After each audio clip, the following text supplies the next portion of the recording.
É.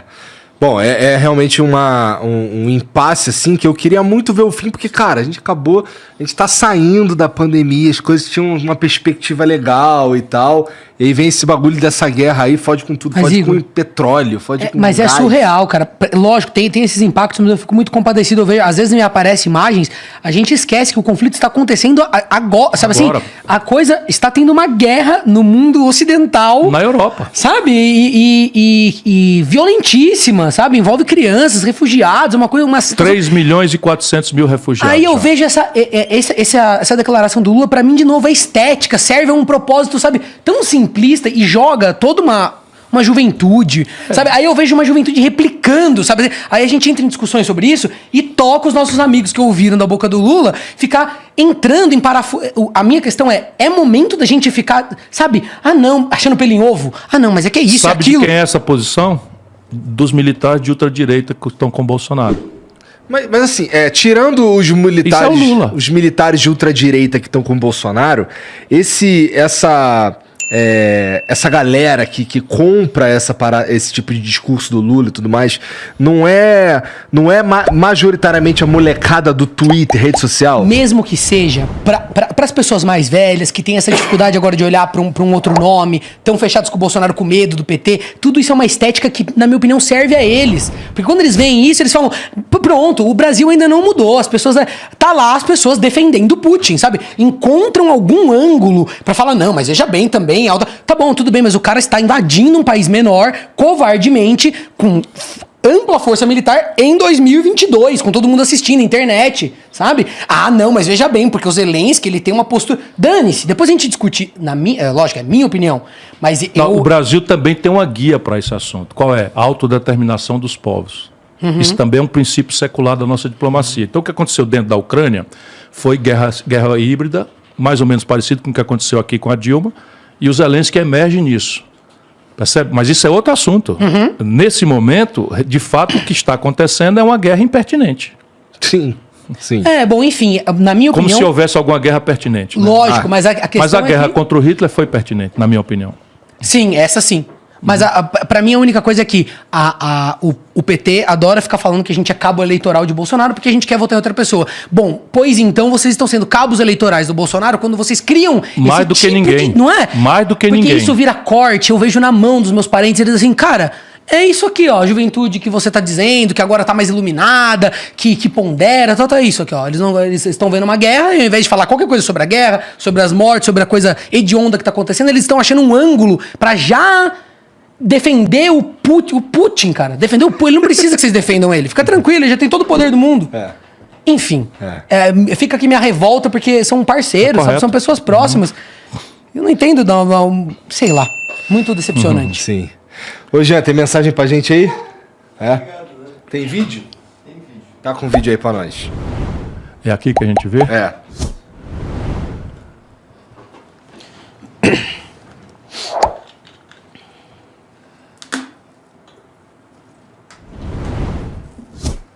Boa noite, galera. Eu sou muito fã do Flow, mesmo depois da monarcada máxima, ainda continuo sendo muito fã de vocês. Qual foi a monarcada? Eu vejo assim, na minha região, monarcada máxima. Monarcada máxima. Entendi, molecada. Uma monarcada, a gente definiu que é uma puta de uma burrice. Entendi. Vai se criando dialeto. As estradas estão muito sucateadas, a infraestrutura está péssima, sabe? Eu vejo notícias de um fundo eleitoral de bilhões. Assim, o Ciro, você acha mesmo que essa seria a melhor forma de gastar esse dinheiro? Não, acho não. Eu defendo no meu livro que nós devemos ter um financiamento que compreenda a relação do poder econômico com o poder político, porque são dois dados irremovíveis da realidade e ambos vão procurar se relacionar, porque o poder político é que premia e pune interesses e o poder econômico defende interesses. Então, o que fazem os americanos, os europeus, etc., etc.? Eles dão radical transparência ao financiamento privado das campanhas. O que aconteceu no Brasil? O escândalo da Lava Jato, essa esculhambação geral, em que a promiscuidade flagrante promovida pelo PT, pelo Lula, quer apagar tudo da cabeça de todo mundo e tal. E, então, o que fazem os políticos? Saem do correto, que é da transparência, a relação, e ao invés de matar o carrapato que está infestando a vaca, matam a vaca. Então, saem de um financiamento privado, transparente, para um financiamento público estrito sensu. Talvez a gente tenha que purgar isso por transição. Por quê? Porque política custa dinheiro, o financiamento da democracia custa dinheiro. E é evidente que um país com tantas e tão graves carências, você pegar 5 bilhões é um exagero, não precisava ter tanto, bastava ter tabelado o valor das coisas. Mas em tempos de Bolsonaro, é isso que aconteceu. O que a gente pode fazer é mostrar para a população que isso daí talvez seja um preço amargo, transitório, que nós temos que pagar para purgar o escândalo da relação promíscua de dinheiro privado com campanhas. Entendi. Bom, eu não gosto da ideia de dinheiro público financiando campanha política também não, cara. Acho que é um ultraje. Mas veja, esse é um problema. Por exemplo, o Partido Novo recusa o fundo eleitoral. Significa o seguinte, que só bilionário pode fazer campanha. Sim, porque tem que financiar de alguma forma, né? Sim. Não, porque imagina, você tem que produzir um programa de TV, você tem que se deslocar, que viajar.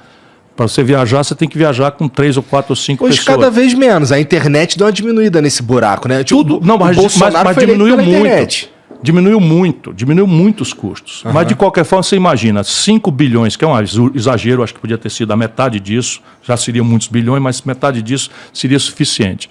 Mas, assim, 5 bilhões, se você dividir por 32 partidos e por 513 vezes 32 candidatos, vai ficando... E tem um problema de dimensão aí também, né? Que eu acho muito interessante isso no seu discurso, que é aquela coisa, né? Essas são pautas que tem mais a ver com uma questão ética e de exemplo, mas é a ética, de moral, mas né?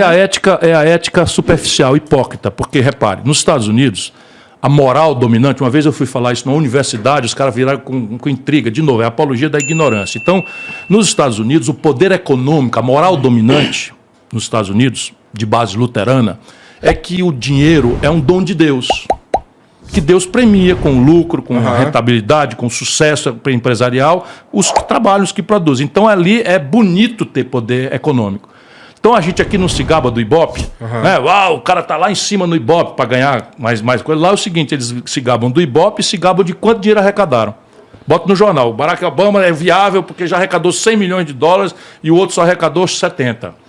Aqui a relação parece que é suja necessariamente. Está embutido na pergunta dele aí, quer dizer, a relação e na tua afirmação. Por quê? Porque a nossa moral é assim. Não é? Então, dinheiro e política é uma relação suja. Não necessariamente. Mas é no Brasil, não é? É no mundo todo.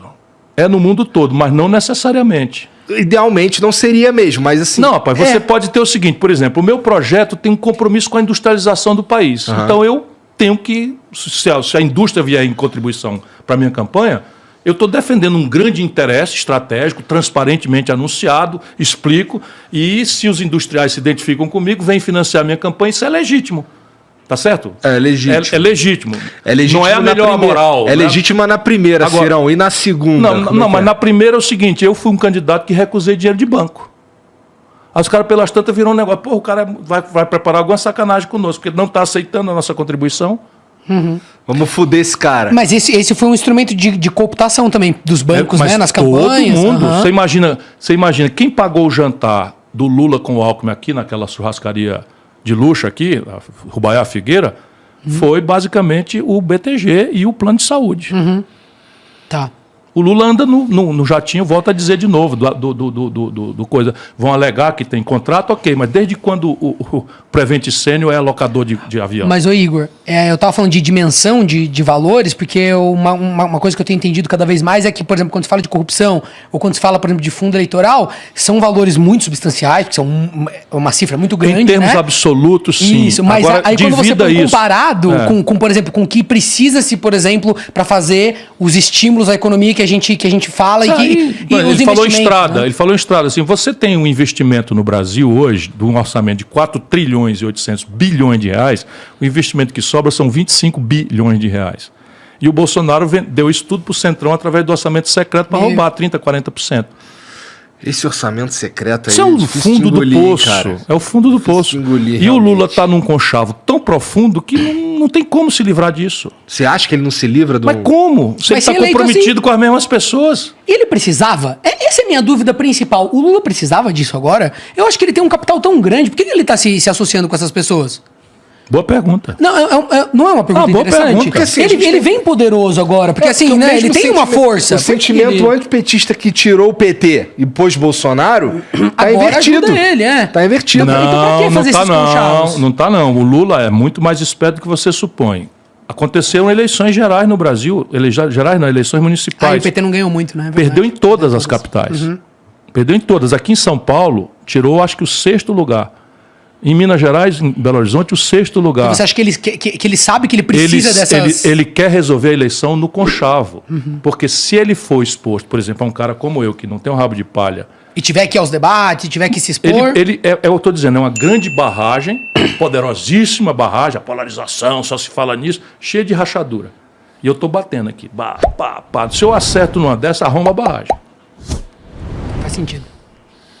Deixa eu ver aqui. Então, por que ele está com o Alckmin? Para tirar o Alckmin da disputa de São Paulo e elegeu na marra, no conchavo, o Haddad. O que eles estão fazendo? Elegendo o cara do Bolsonaro, que veio do Rio de Janeiro, não sabe nada de São Paulo, nem coisa nenhuma, e está aí. É.